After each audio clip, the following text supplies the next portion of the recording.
No. So I finally decided to get up and retwist his hair. The back is the hardest for me because it's just, he just doesn't like me doing the back. you know, I can't get down there for anything unless I literally get on the floor, on my knees and do it that way. Um, but I didn't. I just went ahead and just tried the best that I can to get these little ones in the back retwisted. His hair is really long. Like, I love the way his dreads are turning out. Um, so yeah, I'm just going in and I'm clipping each one. Not individually, but I'm binding at least probably 10 of them together, if that. The maximum would be 10, and then I clip it using the Mango Lime locking gel. So yeah. Earlier today I had a conversation. Well, not a conversation, but more so of an interview.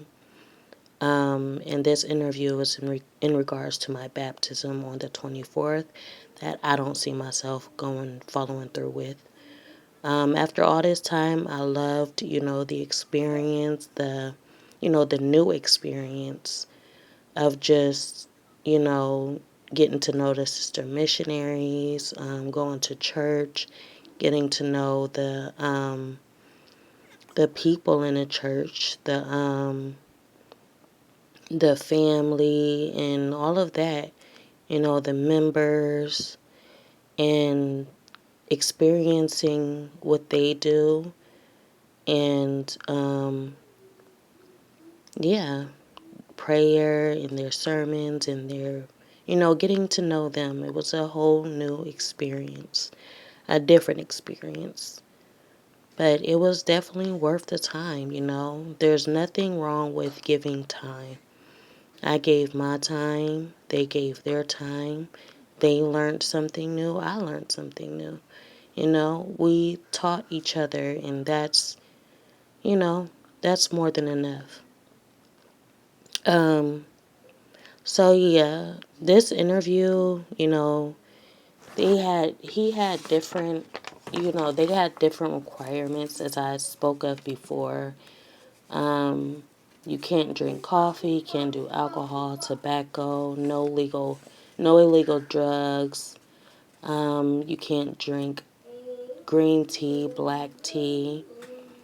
Um, so yeah, you can't do those things, and that's not why I'm withdrawing from being baptized, but it's about more so of the tithing thing. I explained my reason behind tithing and why I just don't feel comfortable. Because when you believe in something, you believe in it, and like I said, this has stuck with me since I was in my teens. You know, it's just something it's just not comfortable with me, to me. As I told him, I'm like, it's different ways to tithe. If you can sing, you give you worship God by singing. You can go to the choir and give your time that way. Tithing gifts, tithing, if you can paint, teaching is tithing. If they had some type of, they do have a class and stuff like teaching, giving your time and teaching and stuff like that. But in regards to money, as I've explained, money is an idol. Money, there's nothing good when it comes to money. It's lustful.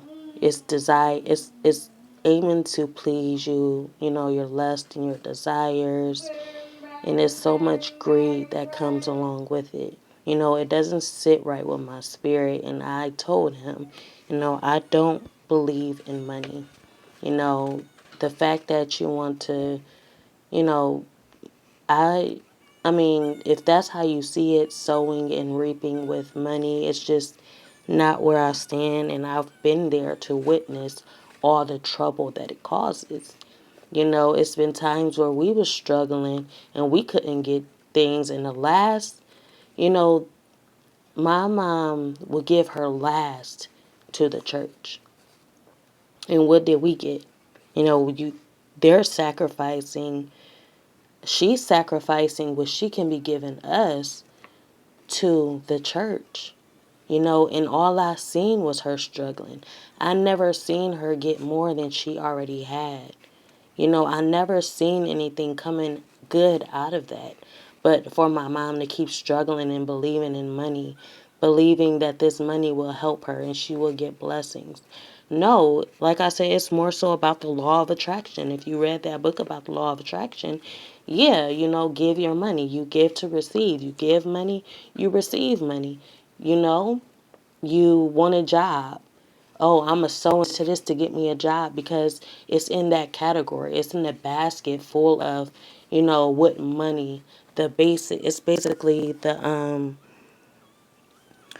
freaking, it's like a sewing, the attachments, what all comes with money. That's what you're getting. When you're sowing money, you reap the benefits, the disadvantages, and the advantages that comes with money. And that's just something I don't believe in. So it's just like, I see money as a thing of law of attraction. There's a lot of evil that comes with money. It's a lot of people that use money, not for the good, but for the worst of other people. They worship money. They worship money like it's a god, and I'm just not with that. So yeah, that's how that went.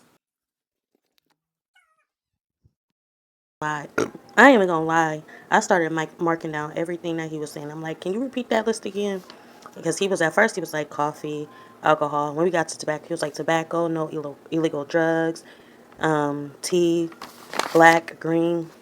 I'm like, okay, hold on. So you said tobacco, no tobacco. He ain't say no nicotine. He ain't say no nicotine. But then he was like, no vaping, no tobacco products. I'm like, he said that the second time. Bro, he ain't say that the first time. He said that the second time. I'm like, all right, he got me. He got me. So yeah. So then he was asking me about my journey. And when I tell y'all, I am so tired of repeating myself. I'm so tired of repeating myself. It's just like, you know, um, it's just the more you tell somebody, the more it just speaks it back up into existence. It's like resurfacing all of those wounds that you bypassed and you got through it.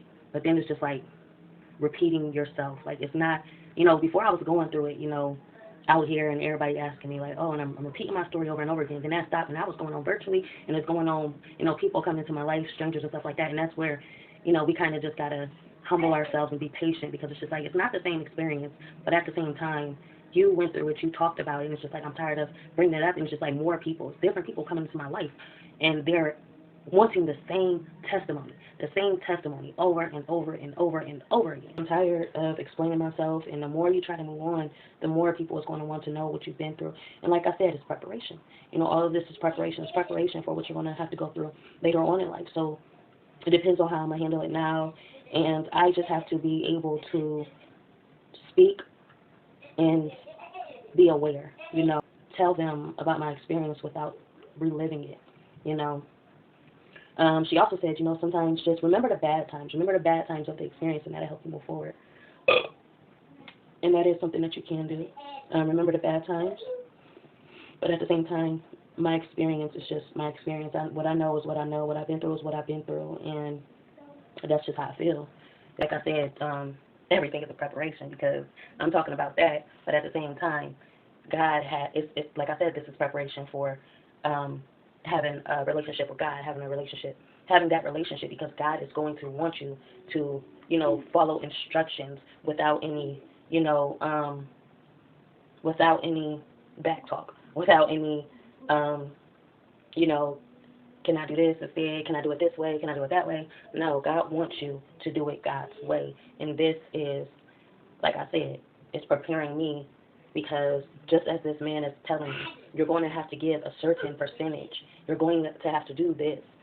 And that's one thing about me. I don't like being told what to do. I don't like being told what to do. But at the same time, when I serve the Lord and I serve it for I do it for myself, it makes more sense.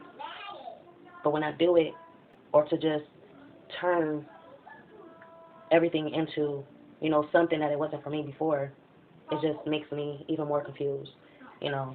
So yeah, I don't know. That's just a vent. It's just a venting situation, um, and yeah, that's just how I feel about it. Honestly, it's just when you allow somebody else into what you're going through, it's it causes confusion and stuff like that, and it just that's why I didn't really want to bring it up at first.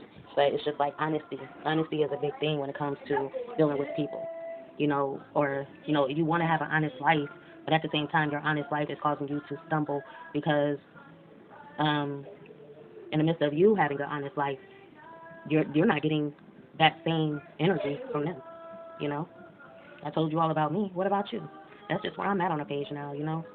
What have you been through? What's your trials? What's your temptations? What's your healing? Have you gone through it yet? You know, let me know a little bit about you, enough about me, because I'm at where I'm at for a reason. You may be at where you're at for a season, or vice versa. You know, enough about me. Give me a little piece of your story. I'm giving what you giving. So yeah, that's just my little night thing. I have to tell you. Bye. Remember to like, comment, and subscribe. Be notified and share at your own free will to show you care.